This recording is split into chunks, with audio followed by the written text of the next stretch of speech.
The first 5 hours of my day, I am very uncomfortable. That's the whole thing I talk about, winning the battle in the morning. So every morning I wake up, I believe in winning the battle against yourself.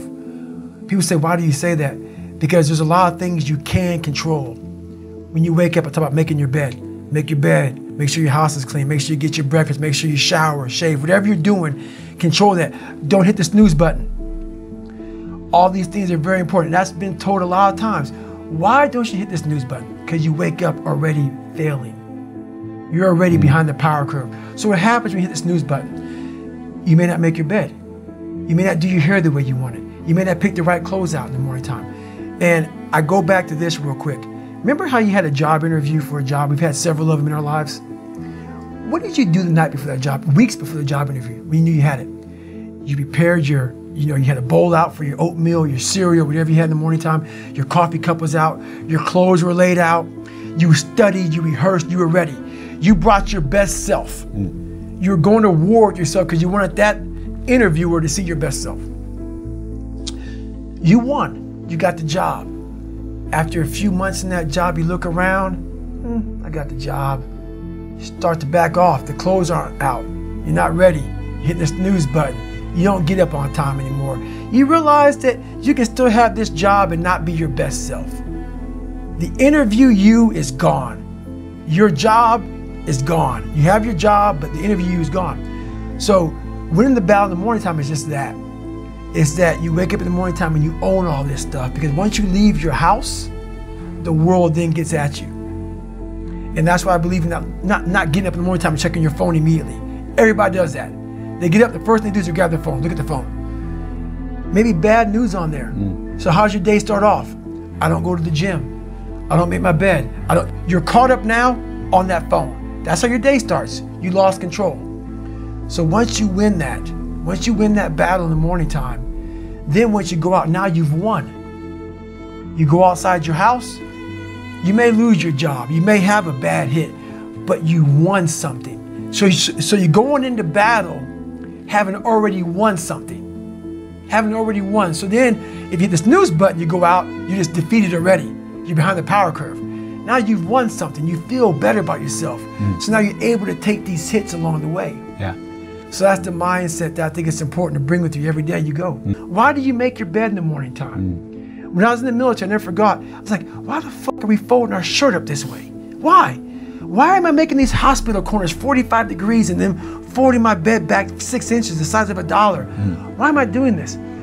All these small things that we do in life are building your mind up for discipline. And all those disciplines are gone. So that's the one thing that we're definitely missing. Is self-discipline. Self-discipline is everything. And if you don't have it, I don't look at you right, because I know you're capable of more. It's not discipline so much for me. It's all on you. It's all on you. The self part is what's big. We need someone to hold people accountable. Fuck that shit, man. Fuck that shit. We count on people too much to get us through shit. And we look to our right, we look to our left, we're looking for help. And if you can build that self, you can build that total accountability in oneself. And it's not about being selfish. I'm trying to create a better me, so hopefully people who are hearing this are taking it the right way, can say, I can run a mile. It ain't about running 205 fucking miles, doing 4, being a city. It ain't about all that shit. Shit doesn't matter. I want you to see how fucking far you can go. And that's all it's about, yourself. And your brain is the most powerful weapon. I talk about that in one of these chapters. Your brain is the most powerful weapon in the world. Once you put away your phones and your computers and all that shit we have nowadays, yeah, it's great. We're up to date. But your brain is the only thing you have when you're going through depression, when you're going through hard times, when you're going through death, real life shit. You can't Google that shit, man. You're alone. You're alone. You may have a shrink you're going to, you may have a best friend you're going to, but there's 24 hours in the day where you're alone in this brain, and your brain is talking to you in all kinds of ways, and it wants to control you and pull you in these different pockets. If you can't control your own brain and your brain controls you, you're fucked. You got to tell your brain where you want to go and how you want to go and how you want to get there. You got to control it. If not, it's over. It's over. And all I knew back then was hard work. The only way anything gets accomplished, that's all I heard back in those days. You got to work hard. You got to work hard. I'm not getting I can't get this paragraph. I can't remember what the fuck's in this paragraph to pass this test to get in the military. Read it again. Still not getting it. Read it again. But if you're not getting it, write it out. And that's how I started learning. Okay, well, I got to write out every fucking thing I do. And then write it out again and write it out again. And guess what happened? I got it. I got it. I can't swim. I'm negative buoyant. Go back again. I can't swim. Go back again. Go back again. Go back again. I got it. I realized if I keep going back and going back and going back until the shit just becomes, your mind will say, fuck, okay, we're gonna figure it out. It'll find a way. Because he is not going to stop. It's not like I'm gonna try one more time. No, it's just like alarm clock goes off, boop, we're going back. I can't read right, we're going back. I gave myself no way out, and my mind realized that. They said, okay, we're gonna adapt and overcome now. Most of us fail in life because we're afraid of what everyone around you is thinking. That's 100% truth. So we live by the narrative of other people. When I first called a recruiter to be a Navy SEAL and I was 297 pounds, the first recruiter looked at me and said, you're not gonna be able to make this, man. So what he was doing was he was projecting his energy on me. He knew he couldn't be a fucking Navy SEAL. So God helped this black guy, because I was only the 36th African American to make it through in over 70 years.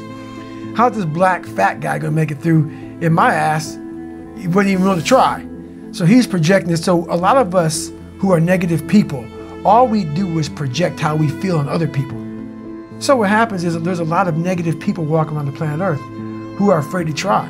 Because a lot of people are very negative in this world.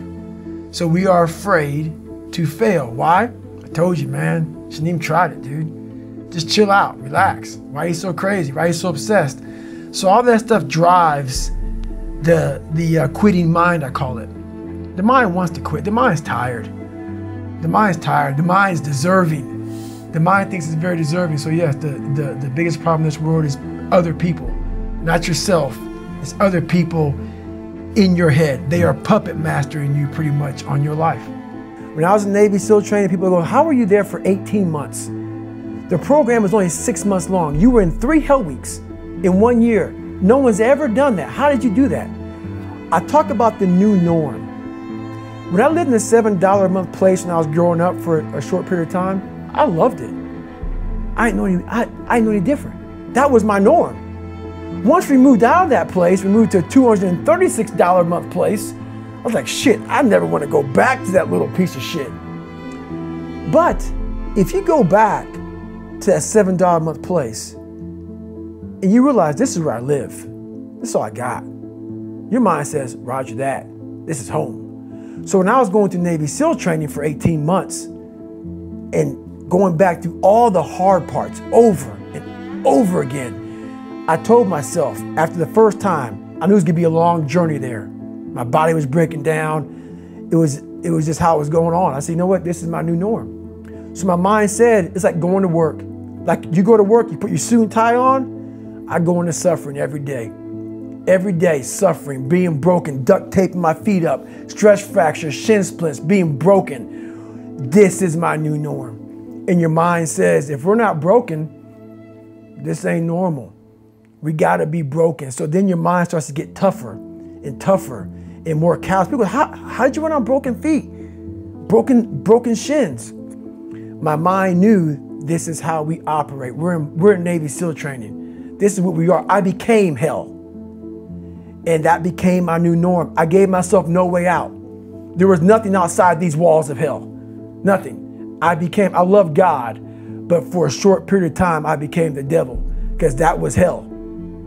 I became the boss, the owner, the CEO of Navy SEAL training. That was my mindset. And that's how you get through things.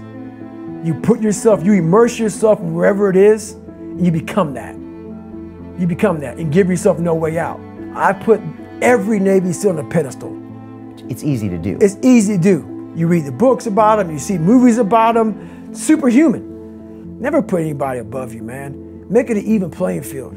But you can't make it an even playing field if you're not working your fucking ass off. I'm not saying not to respect people. You gotta respect people. But if you're playing tennis, and you're playing Roger Federer, now let's say you're playing Roger, best ever, arguably best ever. But I'm fucking good at tennis. But Roger's the best ever, that's in my fucking head. And we're playing a 5-set match, Grand Slam. Before Roger serves the ball, the first serve of the game, first serve, set 1, game 1, first serve. In your mind, you're thinking, man, that's the best fucking person in the world to serve. This is how I thought about Navy SEALs. So what happens is, 2 sets fly by. Roger fucking smokes you 6-0, 6-0, or 6-0, 6-1. You're like, wow, man, I can play with this motherfucker. But by the time you realize you can play with Roger Federer, it's too late. It's too late. It's more important to own your weaknesses. You got to really triple down on those, man. Because why? You want to become a full human being. We like to run away from weaknesses. Like for instance, if you're good at running, all you want to do is run. If you're great at reading, you have several books. But we don't do those things that we're not good at. So for me, I realized, shit, man, like I keep on running away from these things I'm not good at. I have to dive into these things. I have to become one with these things. And that's what happened. And so I own them both. Yeah. And I talk very openly about them both. Do you ever have a day where you just think, fuck it, I can't be asked to do anything. I'm not going for a run, I'm not stretching, I'm doing nothing. There may be some days I get up with poopy pants and I'm like, you know what, man, fuck this, man. Like, what am I training for? Yeah. I have no race on the docket. Why am I having such a structured life? Why? And I'm like, you know what, I'm good. I'm done. I retire every day. Yeah. I'm done with this shit. And I sit around and I say, okay. And then this is my thought process. So you want to be normal. So you just want to be like everybody else that roams the world, not knowing the power that's in them. Being fine with being mediocre. You want to go back to who you were, huh, David? I'm like, fuck that, man. And you have that conversation with yourself every day? Not every day, it's those bad days. Yeah.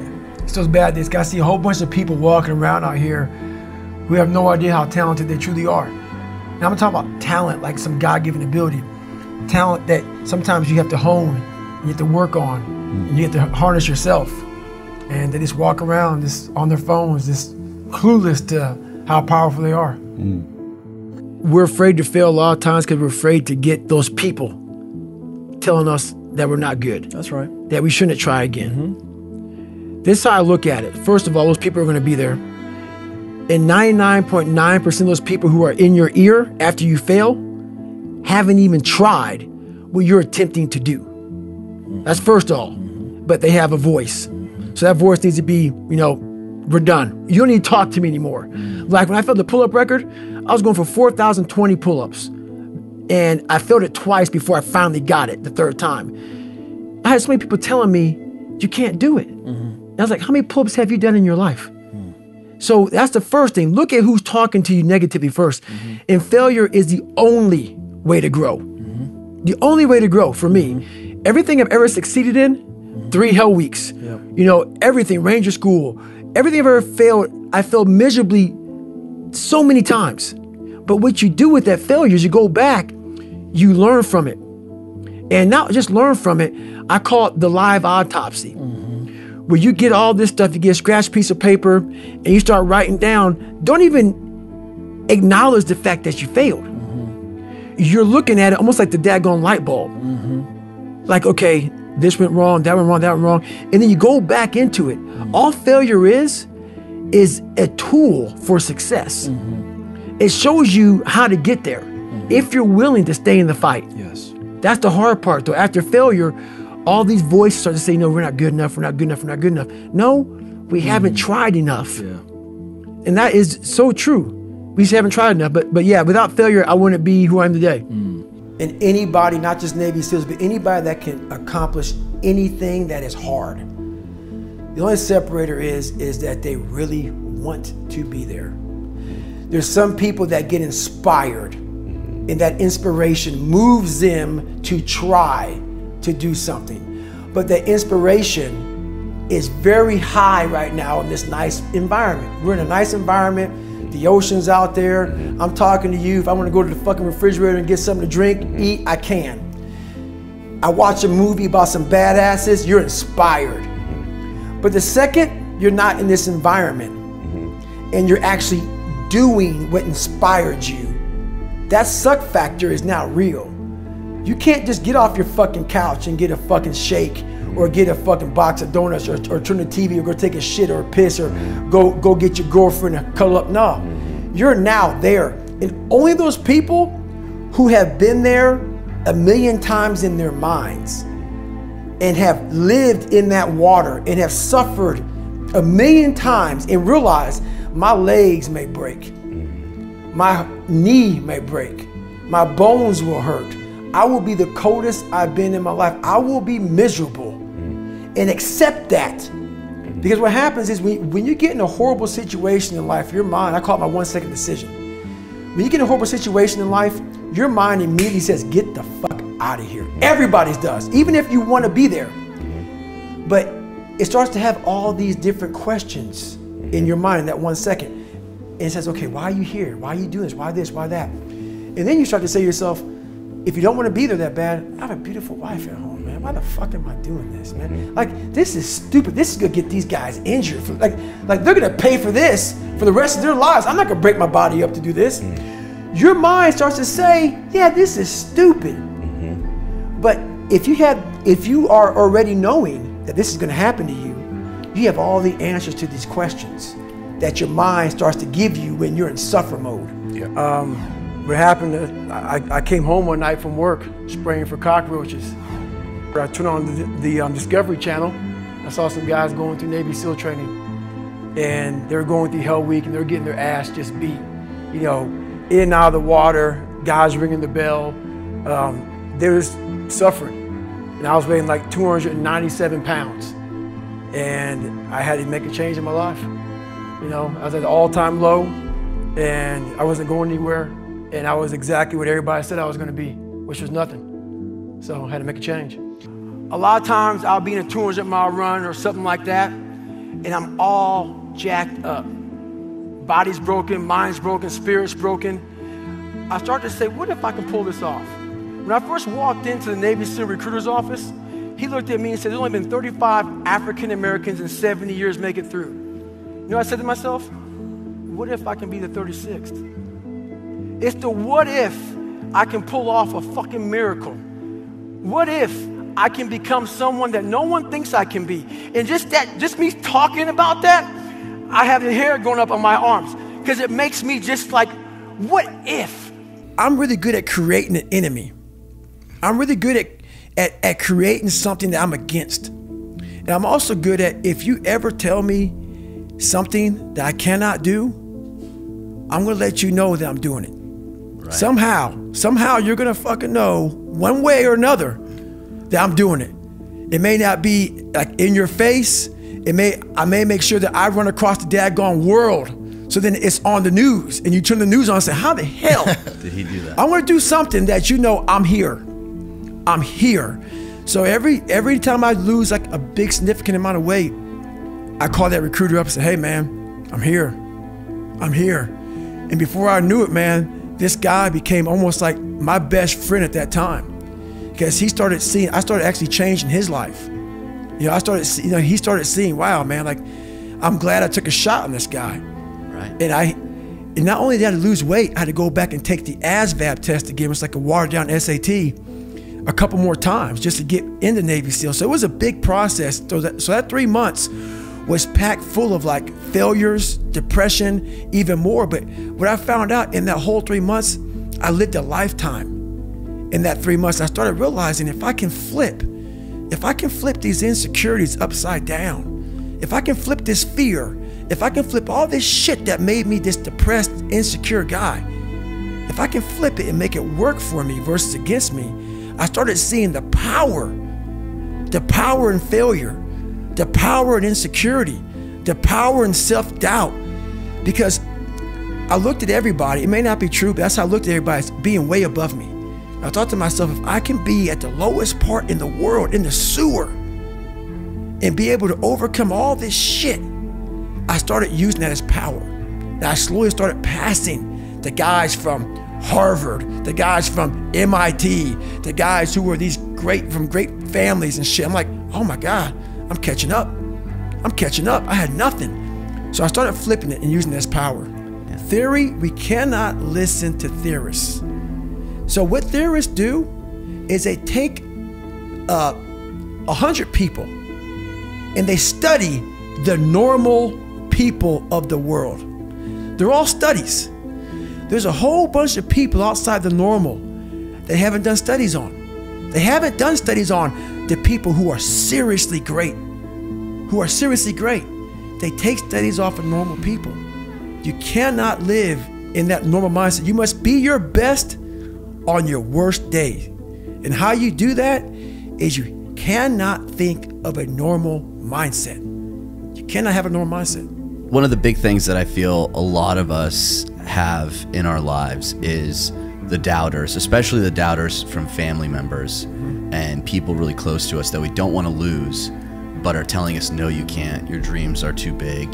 That's impossible. What the hell is wrong with you, David? Right. How do you deal with those people in your life that you still care about? There's a lot of them out there, but most of them are that way for one big reason. They can't see themselves doing it. They can't see themselves doing it. It's one big reason. The other reason is a lot of it is jealousy. When you set these humongous fucking goals and they see that you're getting at it, let's say, for instance, we have a family. Let's say we're all a big family here. All three of us, all four of us are a big family. And every fucking morning I'm getting up training for a 200-mile run. And you see me get up at 4 o'clock in the morning and all you fuckers are sleeping. And by the time I get done running my 30, I come home just getting up. How are you gonna feel about yourself? A lot of times when you're an overachiever and you have people, that's what I talk about, the mediocrity thing. A lot of our family members, a lot of our friends, they're mediocre. And there's always those couple of guys who are uncommon, who want to be better. But you make that mediocre motherfucker feel like shit. Yeah. Whether it's your mom, your dad, whoever.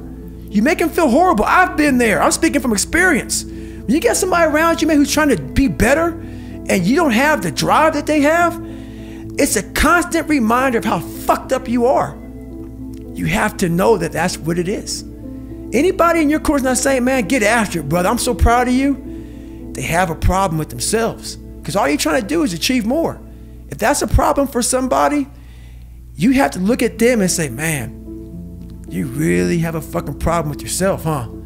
It's much deeper than what you think. Right. It lies deep in your soul. How I was able to fix myself was I saw how ugly I was towards other people who were great. I was able to look back and say, man, you don't hate that motherfucker for any reason because he's great. And you're lazy.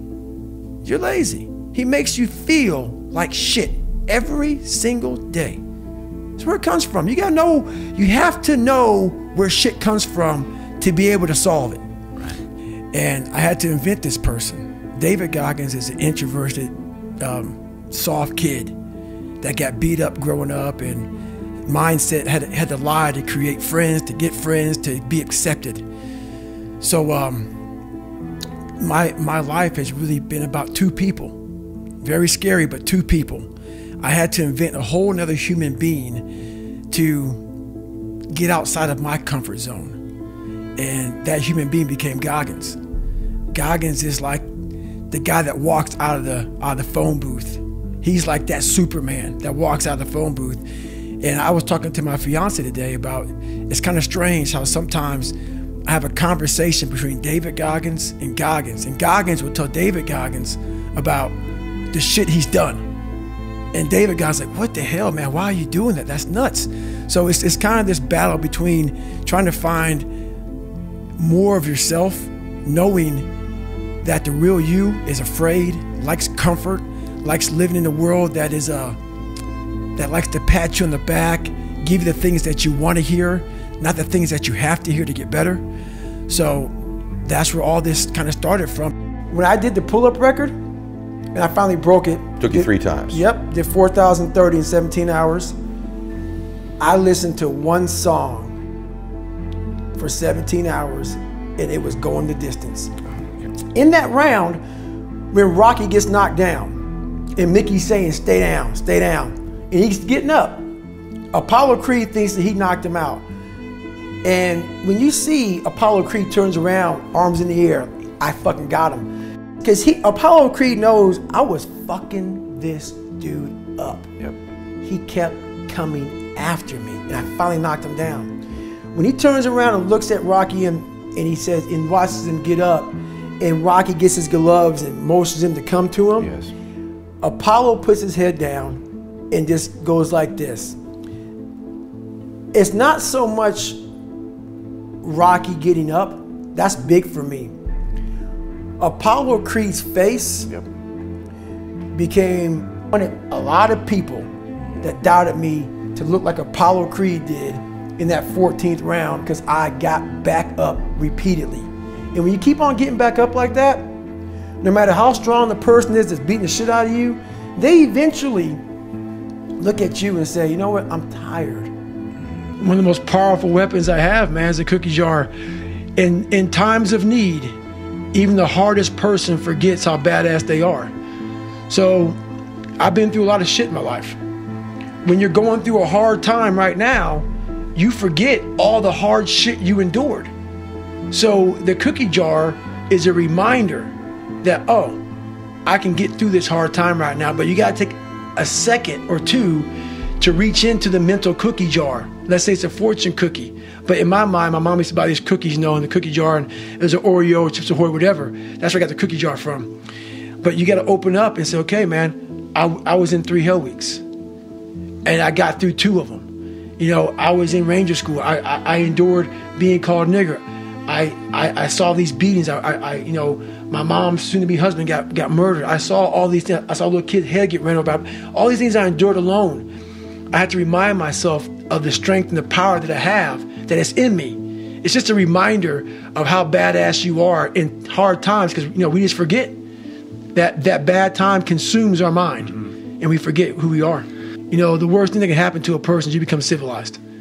When you get to that point where you believe that you've arrived, when you, my God, man, I'm up there near Michelle Obama on my book. I've done it, man. I'm good. What the fuck I'm doing? I don't have to be a wildland firefighter, man. I retired from the military. I ain't got to go out there and dig fire line for 3 miles. I'm 43, man. I've done it. You should just be flying first class everywhere and doing speeches and getting paid crazy cash. And laying in a hotel, kicking it, man. And that's exactly when it's over. That mindset right there, to me, is death. I'm not saying you can go as hard as you did when you were 20 or now at 43, but there's a new bar that you must always set in your life. And once you become complacent and you become civilized, you've arrived, you're no good for anybody. And people wonder, why am I not achieving more? It's because all of us, once we achieve something, we celebrate for a long years fucking time. And we wonder, why don't I have drive anymore? Where's it all at? If you don't develop a routine of suffering, and suffering is not like go out and kill yourself every day, it's being uncomfortable. Yeah. That keeps you hungry every day. If you live in your victories for so long and say, I'm gonna go challenge myself for 30 days or for 2 weeks or run this one marathon, and it ends, I did 1 marathon. Okay, that's why it leaves you. It leaves you because you haven't set up the next obstacle. Obstacles is how you grow. You must continue to have friction. Friction is where growth is at. With no friction, there's no growth. I love that. No growth.